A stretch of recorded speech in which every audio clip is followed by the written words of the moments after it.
The women who look younger than their age, their skin is actually a smaller part of it than you think. There are 4 things that age us that have nothing to do with skincare. Now, this 4th one, research says it might matter more than the other 3 combined, added 7.5 years to their life. And without understanding a few simple things, we make it worse, aging ourselves unnecessarily. 1, let's start with teeth. Nothing ages a face faster than dull, yellow, stained teeth. See white, straight teeth, read as young. It's primal. And I was making it worse, and my dentist didn't tell me a few things about aging teeth. Your teeth have 2 layers. The outer layer is the enamel, originally hard and white. The layer underneath is dentin, and it's naturally yellow. A yellow that once it starts to show through cannot be whitened. As the enamel layer thins, more of that yellow dentin layer underneath shows through. That's not staining, that's erosion. But for me,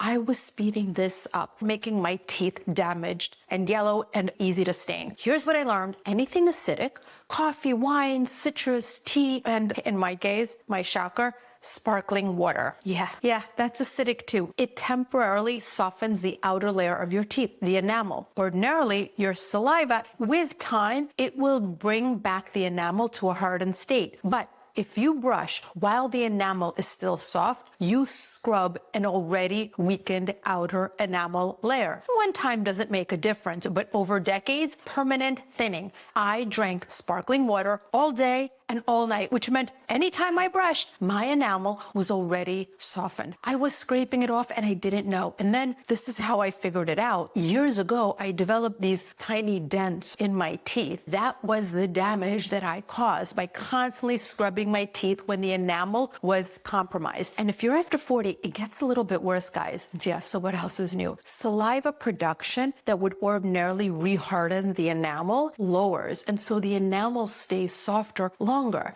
And so what I do now, I wait at least 30 minutes after anything acidic before I brush, and I now know that includes something as simple as sparkling water. I try to rinse my teeth after eating or drinking anything that has a pigment like tea, coffee, or red wine. And sadly, sparkling water is no longer my all-day drink. So that was the invisible one. This next one, everyone can see but you. Think about this. When a Hollywood actor needs to play somebody 20 years older, what do? They change the posture, the shoulders forward, the head drop, the spine curved. That alone reads as old. Now think about ballet dancers. They don't look their age, and it's not actually their skin. It's their beautiful straight silhouette. Over years, constantly on our phones and laptops, the front of our body is getting tighter and shorter.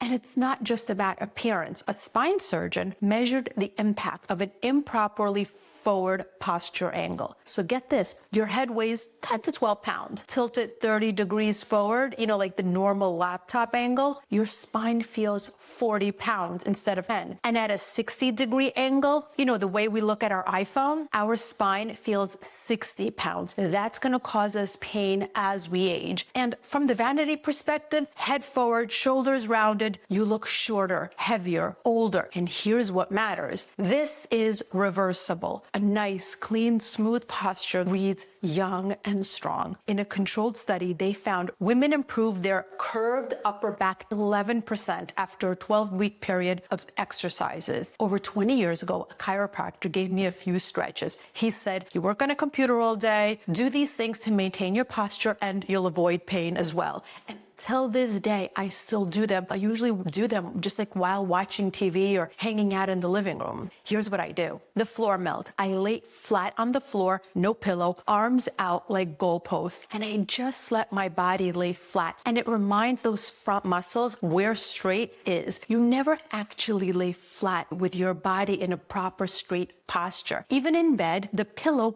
pushes your head forward. Then I do the goalpost arm raises. From that goalpost position, I sweep my arms overhead and back, and I try to keep my wrists as close to the ground as possible. Over time, I now can get my wrists to stay on the ground. Before, I was so tight in the front, I really couldn't get my hands overhead and wrists flat against the floor. Then I do the doorway chest chest stretch. I have my arm out against the door frame and I push my body forward, stretching the front of the body. Then I do these band circles, linked to this band below. I hold a resistance band in front of me and I circle it overhead and behind me and then back in the front. This just feels so good and you're giving your body a stretch. Oh, and the one thing that's even easier that I always do, I try to keep my phone at eye level. I actually have this very simple stand and I put my computer on it to raise my phone at eye level. And if I'm watching YouTube and having breakfast on my kitchen counter, I'll put my phone on this stand. I'll link it below. And it really keeps my posture upright and keeps me from looking down. The next thing that ages you is one nobody sees at first, but it will age you much more than, well, gray hair ever will. It's quietly dismantling the structure of your face and body from the inside. It's called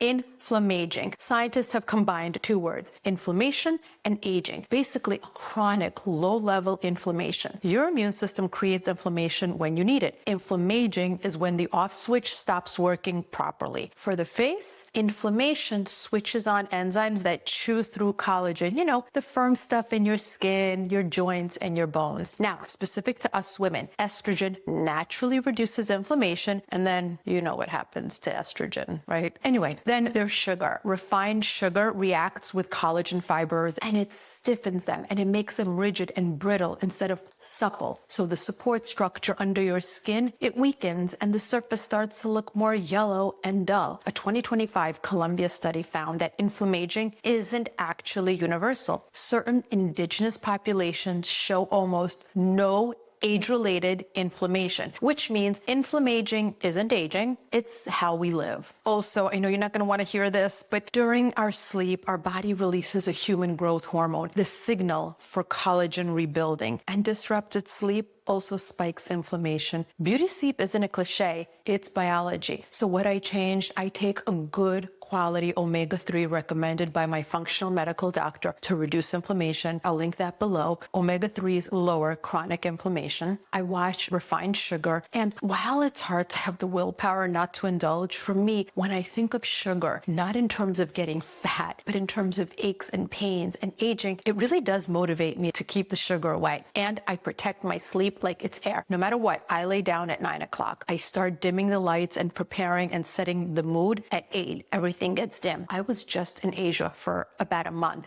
and the old me would have so many things to do to maximize my trip. I would have all these early morning tours planned and all of these adventures, but you know what? I did half the things I would usually do so that I didn't have to wake up super early. That's a choice. I'm just saying I prioritize my sleep no matter what. Now, this fourth one, research says it might matter more than the other three combined. A Yale researcher followed 660 people for 23 years. They found that positive self-perception about aging added 7.5 years to their life. That gap was bigger than the benefit of not smoking, bigger than the benefit of exercise, bigger than lowering your cholesterol or blood pressure. Your biology is listening to the story you tell it. And actually, I have to admit, a subscriber commented that after she let her hair go gray, she started acting older, kind of as if that was a cue to her that she was old. And my first instinct was, no, not me. But then I sat with it and she was right. I was doing the same thing when my hair first went gray. I was repeating a story about myself and my vitality that was told to me by an industry that didn't have my best interests at heart. I started this channel because I was letting my hair go visibly gray. I stood in front of the camera and I said, own it, love it, girl power. And I believed it. But underneath, the old script was still running anyway, aging me on purpose until I said no. So what have you said no to?